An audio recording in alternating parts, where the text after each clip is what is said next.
Hi, it's Dwyer, gamblersadvisory.com, a free site, bettingangle.us, a free site. It's Thursday, August 17th. Remember, the opinion you should follow should be your own. Just consider this video to be a second opinion from a complete stranger online. Now, this isn't a boxing video, but let me just mention a couple of things on boxing before we go further. Right? Did anyone notice that Jermell Charlo looked to be a little bit bigger than Canelo when the two guys met each other? I'm not talking about weight. I'm talking about body dimensions. I'm talking about height. Right? What I want people to do is to just consider the fact that Jermell Charlo, who's going off at better than a plus 250 underdog, right? The odds I got aren't as good as current market price. Just understand that he doesn't have to knock out Canelo to win that fight. He just has to outbox Canelo thoroughly. Also, I'll agree, Canelo's the harder puncher in the ring. No question about it. The question, though, is he going to land those punches? Right? I encourage people, if you missed the recent face-off between the two guys, to look at the face-off. We're supposed to believe that Jermell Charlo is jumping 2 weight classes and is completely out of his depth. Right? I believe Jermell Charlo has better legs than Canelo. I believe his fight style of being in and out is actually judge-friendly. You're going to notice when Canelo misses. You're going to have the same dynamic here that you're going to have in the David Benavidez, Demetrius Andrade fight. Right? Does Charlo or does Andrade allow a pocket to form? Those are significant questions. Size is not the only variable in boxing. Let's shift things up a little bit. You had a champ in women's boxing, Bumgardner, fail a drug test.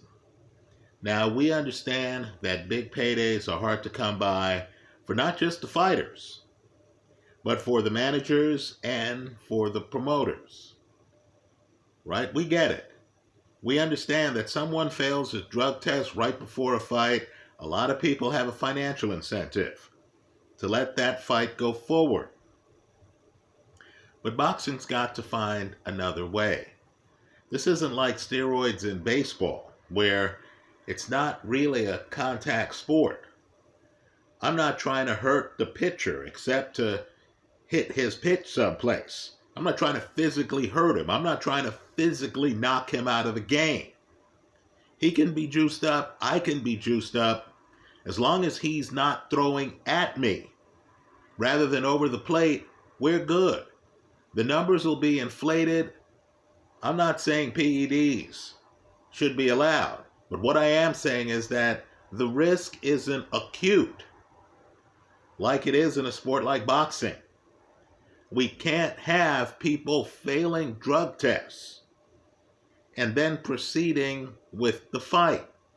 I understand there's a big logistical problem, right? The best way to know whether someone's entering the ring hopped up on PEDs is to test them right before they enter the ring.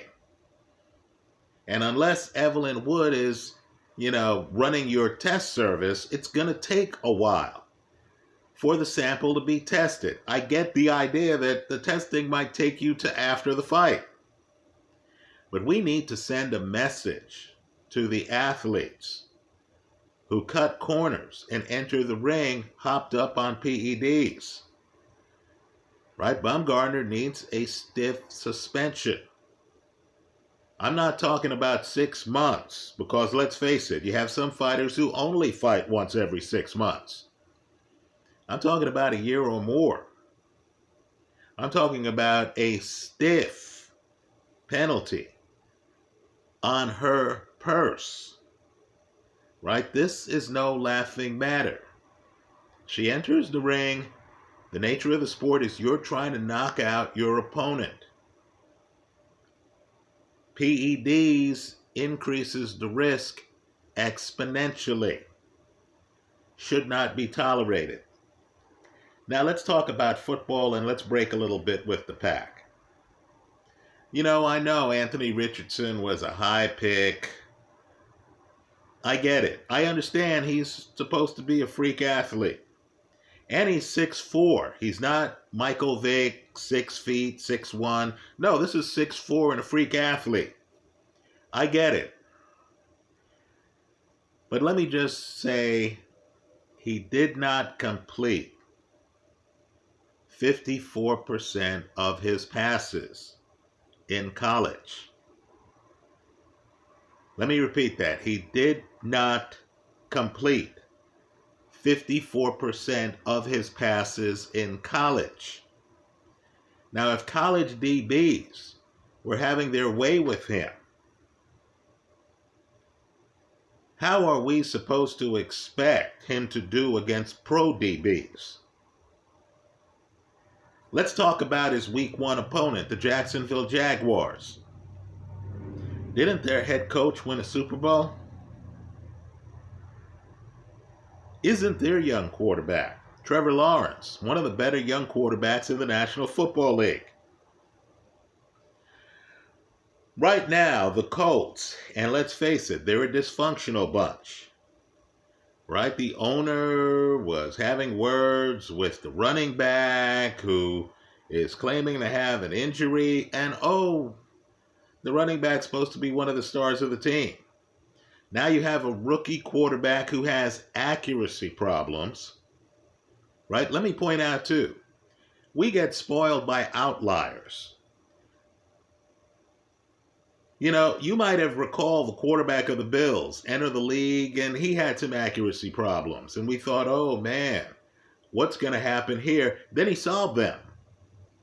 Folks, in my opinion, that's outside the standard deviation. We can't look at a guy, solve accuracy problems, and then think that every athletic, strong-arm quarterback is going to solve accuracy problems. The problem, too, with crowds is some guy shows up at the combines. Wow, he ran a blistering 40, didn't he? Wow, he lifted a lot of weights, didn't he? Wow, he can jump. Look at his vertical jump. Right? Just understand, football is a position-based sport. He's supposed to be the quarterback. Right now, while it's great to have a John Elway, some guy who's a highly skilled quarterback who's also a great athlete, you understand that is far and few, right? That is few and far between. I think Anthony Richardson is going to have a real hard time in the month of September. I believe the bet week 1, is to take the Jacksonville Jaguars. Because the line's 3.5, I paid a little bit extra to get it down to 3. This way I'm not crying if there's a last-minute field goal. I have the Jags laying 3 points against the Colts, and I'm only paying under a -140. To me, that's the bet of week 1 regular season. I'm not talking about preseason in the National Football League. Let's go a little bit further. A few weeks ago, I got a great bet. I took the Cleveland Browns to win their division. Right now, look, I understand Mike Tomlin doesn't finish below 500. That's just been the history. Right? I understand that Joe Burrow and the Bengals are one of the hot teams for the last few years in the National Football League. And of course, before that, Joe Burrow won the Heisman and, won the college football championship. Right? Joe Burrow's a beast. Right? I also get that, Lamar now has at least one wide receiver on that Raven team. I believe John Harbaugh is one of the best coaches in the league. I get that there's competition out there. right? But I'm just telling you that from this seat, Nick Chubb might be the best running back in the National Football League. Deshaun Watson has finally had a regular off season, right? We're not hearing about him in court. We're not hearing about salacious accusations. He's not, looking at further suspension. That's been sorted. If you look at Deshaun Watson's record, he himself was the man in college, right? He's had some great years in the National Football League.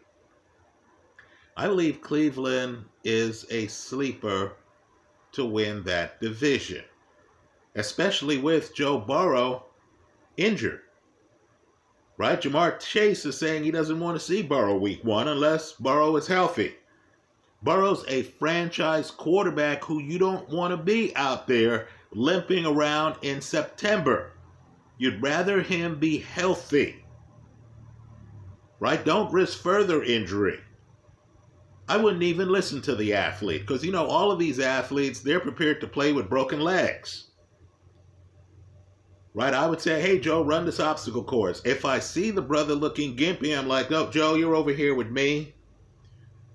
We'll watch the game from the sidelines, right? Just understand, the more time Joe misses, right? The more missed time, the greater the chance that Cleveland will have to win that division. Let me say this too. The odds are so long right now that you don't even have to take Cleveland to win the division to make money. You could take Cleveland to finish second in the division as a companion bet and make money if either happens, if Cleveland wins the division or if Cleveland finishes second. Let's switch to baseball. You know what? For a while now, I've believed the Atlanta Braves are going to win the National League, right? They've been a dominant team the last few seasons. They certainly look dominant, have some great young players. Acuna might be the best player in the league, right? And I say that recognizing the greatness of Ohtani, right? But Acuna is adding speed to the mix and, what have you. Ohtani isn't that dominant a pitcher. Just food for thought. Well, let me say this. You need to know when to say when. I have to admit, the Dodger run the last 3 weeks has me increasing my hedge on the Los Angeles Dodgers. Right? In July, looked like the Braves to me. Well, now it's mid-August, and after looking at the last 3 weeks of Dodger baseball, okay, they've convinced me. I think you need to have a little something on the Dodgers in the National League, especially if you have money on the Braves, right? Don't fly naked. Let's shift gears. WNBA. I still believe that the Las Vegas Aces are the team to beat. But here again, I'm going to know when to say when. The New York Liberty, oh man, they have beaten up the Aces twice now. Twice. You're getting almost 3-1 on the Liberty to win the WNBA. I believe only 2 teams have a shot. The Aces and the Liberty. Here again, I'm going to know when to say when. Right? I'm sprinkling some on the Liberty right here. Right? I'll make a decision in the playoffs on where I'm going to put the lion's share of my money. But right now, I want money on more than the Aces.